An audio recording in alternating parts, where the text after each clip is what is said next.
Ali nghi ngờ Parisa đã mang thai. Vì thế, Ali muốn đi tìm vợ là Parisa để hỏi rõ đầu đuôi sự việc. Nhưng Parisa lại mãi không chịu nói cho Ali biết sự thật, vì Parisa đang còn rất giận Ali.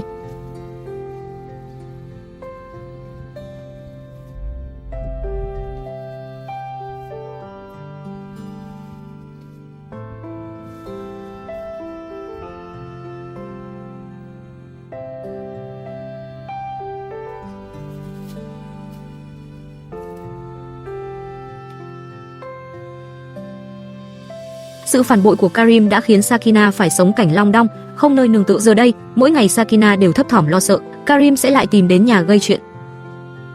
Điều Sakina muốn làm lúc này là cố gắng làm việc để thoát khỏi sự ràng buộc của người chồng cũ Karim.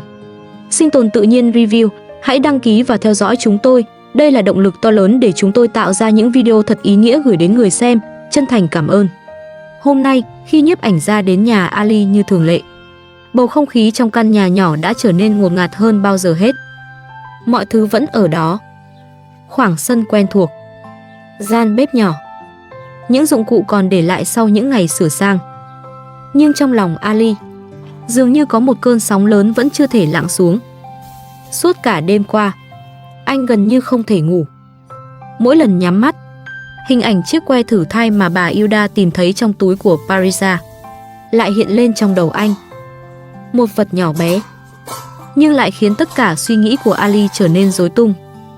Anh không biết Parisa có thật sự mang thai hay không, không biết những loại thuốc trong túi cô có ý nghĩa gì, và càng không hiểu vì sao, nếu đó là sự thật, Parisa lại chưa từng nói với anh một lời nào.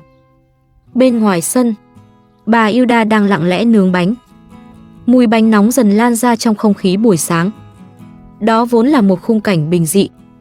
Một căn nhà bắt đầu ngày mới bằng mùi bánh thơm và làn khói mỏng. Nhưng Ali lại chẳng thể tập trung. Anh ở đó, mà tâm trí vẫn ở đâu rất xa. Có lẽ từ sau khi phát hiện những thứ trong túi của Parisa hôm qua, Ali đã sống trong cảm giác thấp thỏm. Một nửa trong anh muốn tin rằng đó chỉ là sự hiểu lầm. Một nửa khác lại không thể ngừng nghĩ rằng nếu Parisa thực sự có thai, cuộc đời anh sẽ thay đổi như thế nào. Quyết định ly hôn mà anh từng nghĩ đến, liệu có còn dễ dàng như trước? Những lời luật sư nói hôm qua lại vang lên trong tâm trí Ali, rằng trước khi giải quyết bất cứ điều gì, cần phải làm rõ tình trạng của Parisa. Rằng nếu thật sự có một đứa trẻ đang hiện diện giữa cuộc hôn nhân này, thì mọi thủ tục sau đó sẽ trở nên phức tạp hơn. Nhưng điều khiến Ali lo lắng không chỉ là pháp lý, mà là trách nhiệm.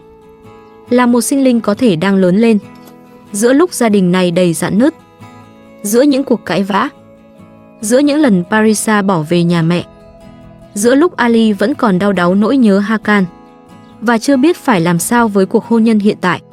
Nhưng dù câu trả lời là gì, Ali hiểu rằng anh không thể trốn tránh mãi, bởi có những chuyện cần được nói ra, có những sự thật cần được đối diện, và có những quyết định chỉ có thể đưa ra khi lòng người đã đủ bình tĩnh để nhìn thẳng vào điều mình sợ nhất.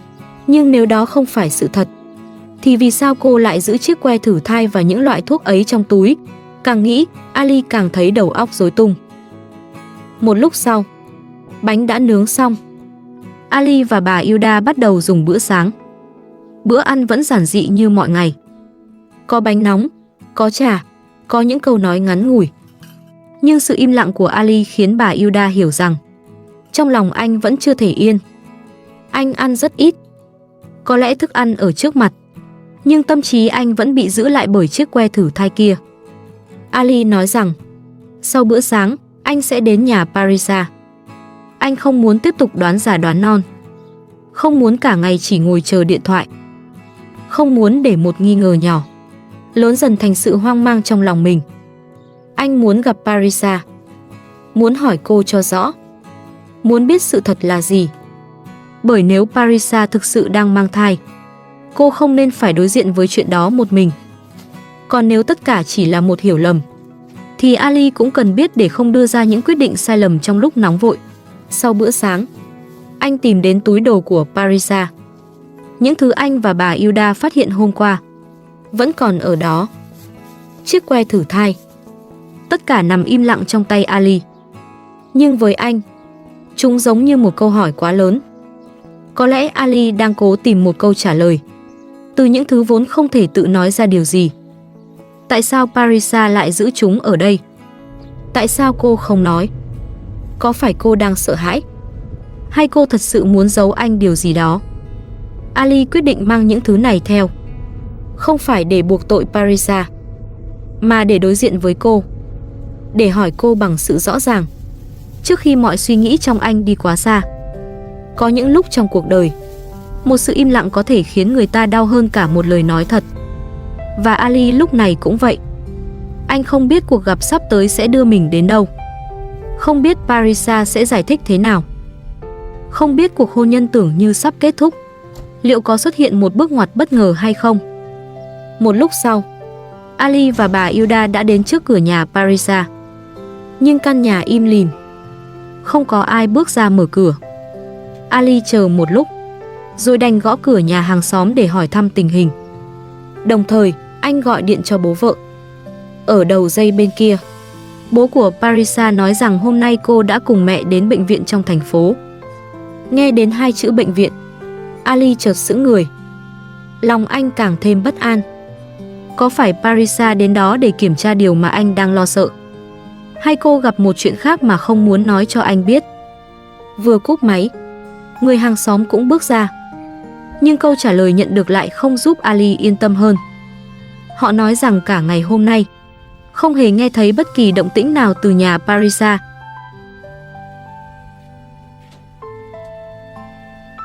Nghe vậy, Ali càng sốt ruột. Anh vội đưa bà Hilda lên xe, rồi lập tức chạy thẳng vào thành phố. Theo địa chỉ mà bố vợ cung cấp, Ali đi qua nhiều con đường, ghé tìm ở nhiều nơi. Nhưng càng tìm, anh càng không thấy bóng dáng Parisa. Giữa thành phố rộng lớn, Ali bỗng cảm thấy mọi thứ trở nên mơ hồ hơn bao giờ hết. Tất cả khiến Ali không thể nào bình tĩnh. Anh chỉ biết tiếp tục tìm kiếm. Bởi lúc này, điều Ali cần nhất không còn là tranh cãi hay quyết định ly hôn nữa, mà là một câu trả lời. Một sự thật rõ ràng, để biết rằng cuộc đời mình sắp phải đối diện với điều gì.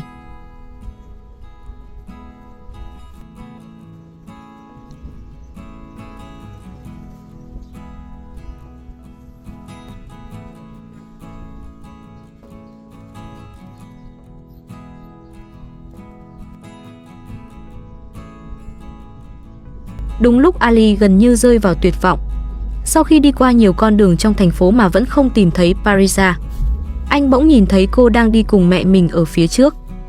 Khoảnh khắc ấy, bao nhiêu lo lắng, hoang mang và mệt mỏi trong lòng Ali dường như lập tức biến thành sự tức giận. Anh đạp ga.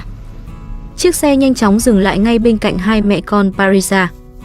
Không khí trên con đường nhỏ bỗng trở nên căng thẳng. Parisa nhìn thấy Ali, nhưng gương mặt cô không hề có vẻ muốn giải thích. Còn Ali thì không thể chờ thêm nữa.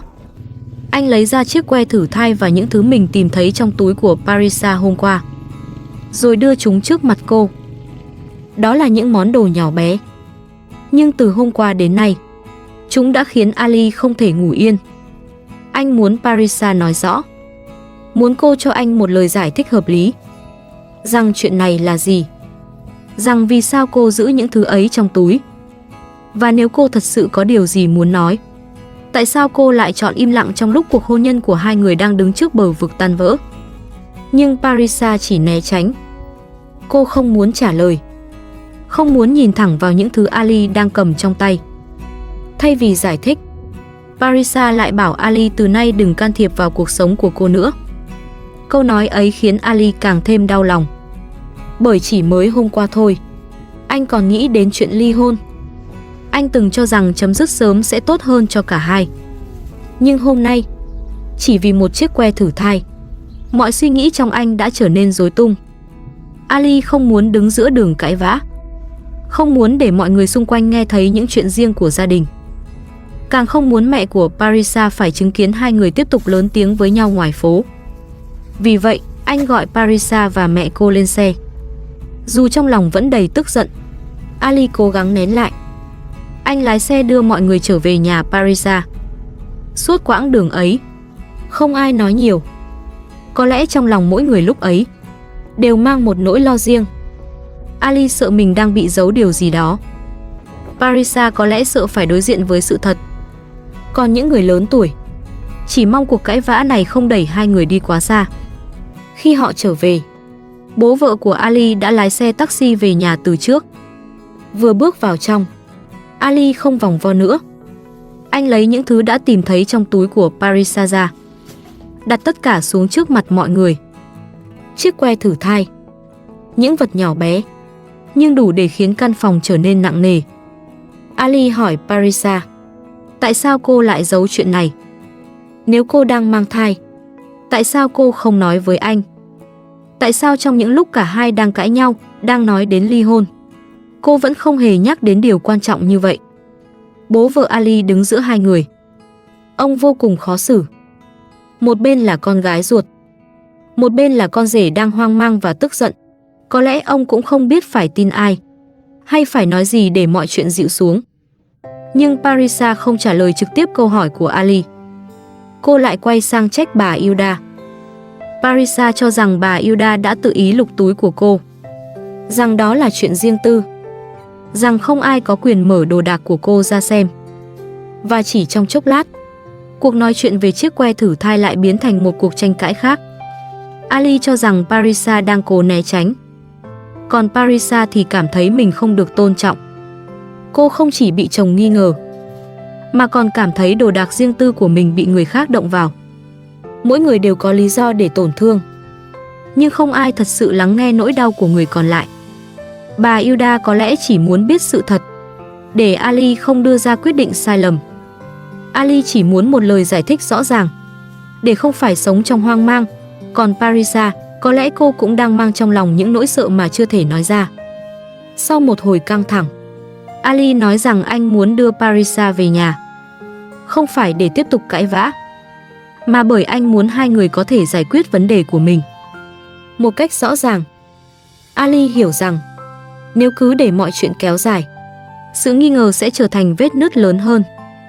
Còn nếu Parisa thật sự đang mang thai, thì cả hai càng cần phải đối diện với nhau bằng sự bình tĩnh.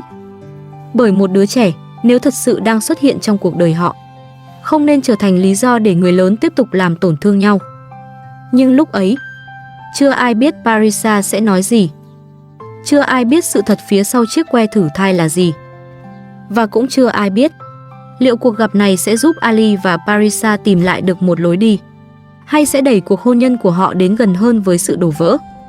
Sau khi đưa Parisa rời khỏi nhà bố mẹ cô, Ali không đưa cô trở về căn nhà cũ ngay lập tức. Anh chở bà Hilda và Parisa đến nhà mẹ ruột của mình. Có lẽ trong lòng Ali lúc này vẫn còn quá nhiều điều chưa thể giải quyết.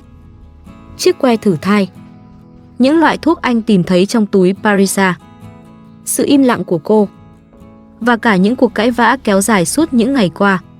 Tất cả khiến Ali không thể tiếp tục giữ bình tĩnh như trước. Trên đường đi, không khí trong xe trở nên nặng nề. Ali và Parisa vẫn không ngừng tranh cãi. Có lẽ Parisa vẫn còn rất giận Ali vì chuyện xảy ra từ ngày hôm kia. Cô cảm thấy Ali đã làm tổn thương mình. Còn Ali thì cho rằng Parisa đã giấu anh một chuyện quá lớn. Không ai chịu nhường ai. Không ai đủ bình tĩnh để lắng nghe hết những điều người kia muốn nói. Một lúc sau, Ali đưa mọi người đến nhà mẹ ruột. Khi bước vào nhà, Ali không giữ mọi chuyện trong lòng nữa. Anh kể lại đầu đuôi việc phát hiện que thử thai trong túi Parisa. Cả căn nhà im lặng nghe Ali nói. Không ai biết chắc sự thật phía sau những thứ ấy là gì. Không ai biết Parisa có thật sự mang thai hay không. Nhưng chỉ riêng khả năng đó thôi cũng đã đủ khiến mọi người không thể xem nhẹ. Mẹ của Ali nhìn hai người. Bà không lập tức trách con dâu, cũng không hoàn toàn bênh con trai. Bà chỉ khuyên Ali và Parisa hãy bình tĩnh lại. Bởi nếu Parisa thật sự đang mang thai, thì những cuộc cãi vã liên tiếp sẽ không tốt cho cô, càng không tốt cho đứa trẻ có thể đang ở trong bụng cô. Bà nhắc Ali đừng quá nóng giận, đừng tiếp tục cáu gắt, đừng vì những mâu thuẫn trước đó mà nói ra những lời khiến Parisa thêm tổn thương. Có thể Ali đang rất lo, có thể anh đang thấy mình bị giấu giếm. Nhưng lúc này, điều cần thiết nhất vẫn là sự bình tĩnh. Bởi một đứa trẻ, nếu thật sự tồn tại, Không nên phải bắt đầu cuộc đời giữa tiếng cãi vã của người lớn. Nghe mẹ nói, Ali dường như cũng dịu lại phần nào. Có lẽ trong khoảnh khắc ấy, anh hiểu rằng mình không thể chỉ nghĩ đến sự bực bội của bản thân. Anh phải nghĩ đến Parisa, phải nghĩ đến trách nhiệm, và phải nghĩ đến những điều có thể xảy ra sau khi sự thật được làm rõ. Một lúc sau, em trai của Ali là Askan đưa anh xem căn nhà đang xây. Đó là một căn nhà mới, rộng rãi hơn, khang trang hơn, nhìn đẹp và vững chãi hơn căn nhà nhỏ mà Ali đang sống. Ali đứng nhìn rất lâu.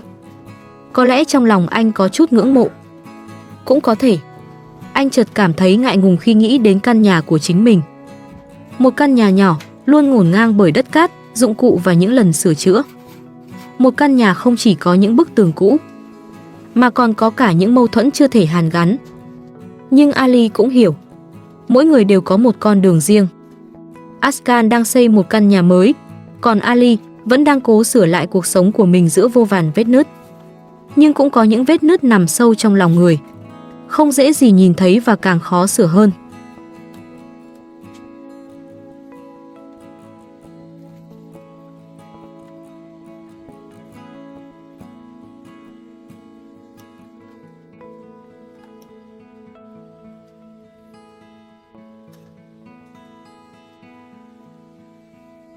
Một lúc sau, Ali nói rằng mình vẫn còn nhiều việc cần phải giải quyết.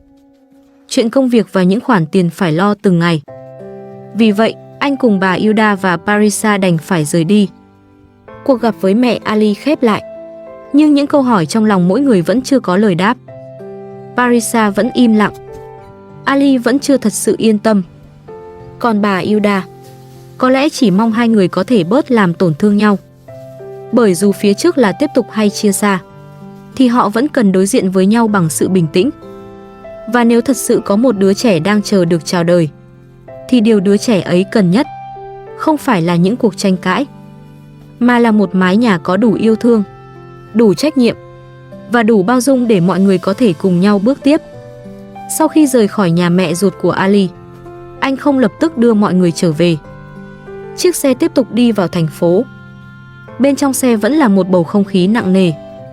Bà Hilda cũng không nói nhiều, còn Ali, dù vẫn đang rối bời vì những gì đã phát hiện trong túi của Parisa, anh vẫn cố gắng lo cho cuộc sống trước mắt.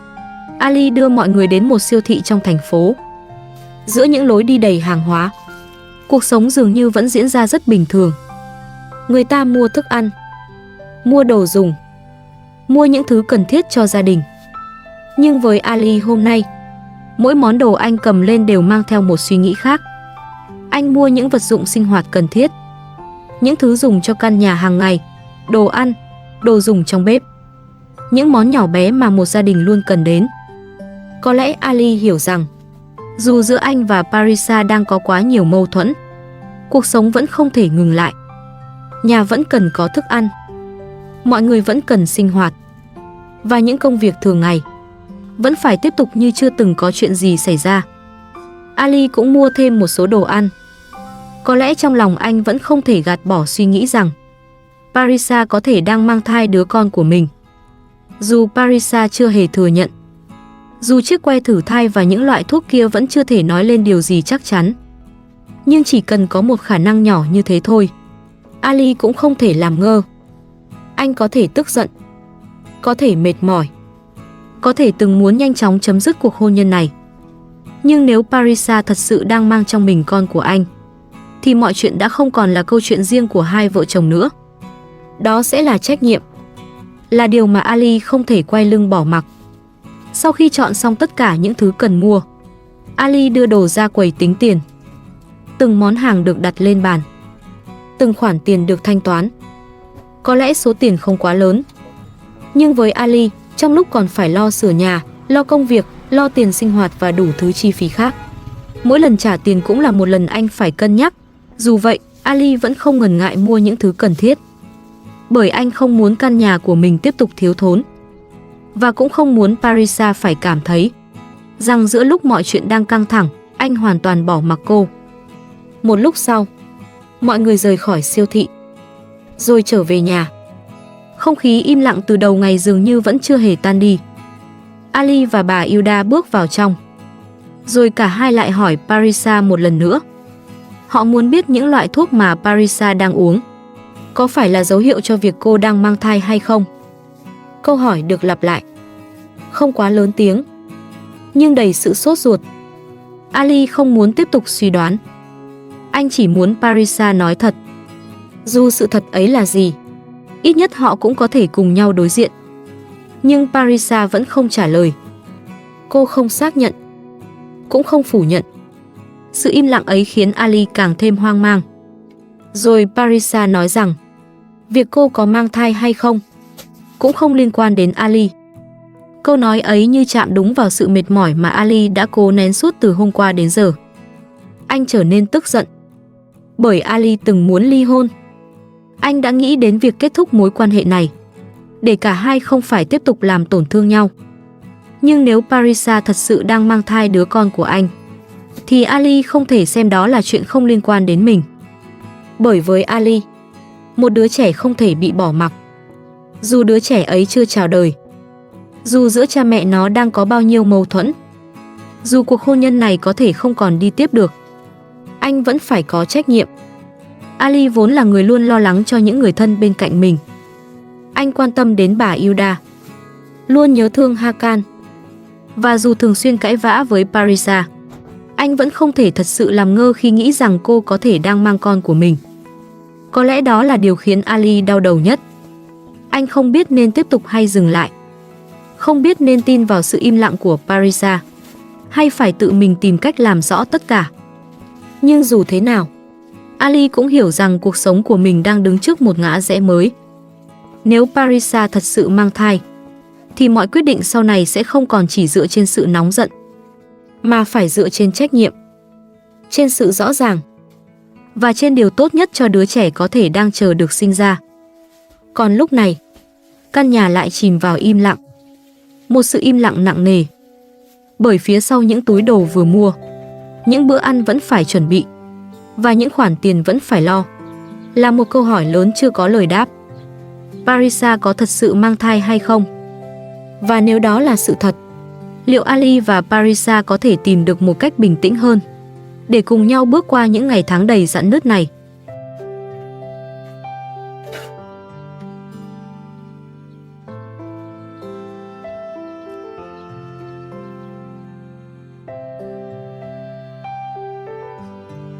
Khi người quay phim đến vào hôm nay, Sakina đang chăm sóc cậu con trai nhỏ Hakan. Người quay phim rất cảm thông với hoàn cảnh của Sakina, nên hôm nay còn đặc biệt mang cho cô một ít thịt gà. Sakina vô cùng biết ơn trước tấm lòng ấy. Bởi Karim đã đập hỏng bức tường nhà tắm, nên Sakina muốn cải tạo nơi này thành chuồng gà. Như vậy, cô có thể nuôi thêm vài con gà để trang trải cuộc sống. Vì thế, từ sáng sớm Sakina đã bắt đầu tất bật làm việc. Giờ đây, Sakina không còn sợ cực khổ hay mệt nhọc nữa. Cô chỉ mong có thể dựa vào sức mình để lo được cái ăn và nuôi lớn những đứa con. Sakina dự định dùng những viên gạch để xây lại phần tường mà Karim đã phá hỏng. Như vậy, đàn gà sẽ không thể chạy ra ngoài, sợ đàn gà có thể sống mất. Sakina còn cố tình xây tường gạch thật cao. Sau khi sửa xong chuồng gà, Sakina lập tức thả những con gà vừa mua về vào trong chuồng. Cô còn mang nước và rất nhiều thức ăn cho chúng. Sakina chỉ mong đàn gà sẽ mau lớn, đẻ được nhiều trứng hơn. Có như vậy, mẹ con cô mới có thể tự lo cho cuộc sống của mình. Sau một hồi làm việc không ngơi tay, tranh thủ lúc nghỉ ngơi, Sakina lại vào bếp chuẩn bị bữa trưa. Sakina luôn mong rằng mỗi ngày đều được ở bên các con, sống một cuộc đời ổn định và không bị ai quấy nhiễu. Nhưng những lần quấy phá liên tiếp của chồng cũ đã khiến Sakina kiệt quệ cả thể xác lẫn tinh thần. Căn nhà từ lâu đã bị Karim làm cho tan hoang, ngổn ngang. Sakina chỉ biết bất lực hết lần này đến lần khác thu dọn những vật dụng trong nhà. Phần tường bị Karim đập vỡ mấy ngày trước.